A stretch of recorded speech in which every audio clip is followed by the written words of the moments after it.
বিসমিল্লাহির রহমানির রহিম। আমরা পূর্বাঞ্চল সেই 300 ফিট রাস্তায় এসে পড়েছি।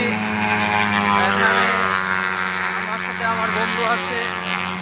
তো এখানে অ্যাক্সিডেন্টও হয়, মাঝে মাঝে দুর্ঘটনা হয়। এই যে ওভারটেকিং করে গাড়ি চালা উল্টার দিক থেকে, অনেক সময় অ্যাক্সিডেন্টের যে প্রবণতাও থাকে। আমরা এখন 300 ফিটের যে লোকো যে জায়গা থেকে ছবি ওঠায় সেই জায়গায় আমরা এসেছি। সেই স্পটে অনেক মানুষের যে একটি আনাগোনা দেখতে পাচ্ছে।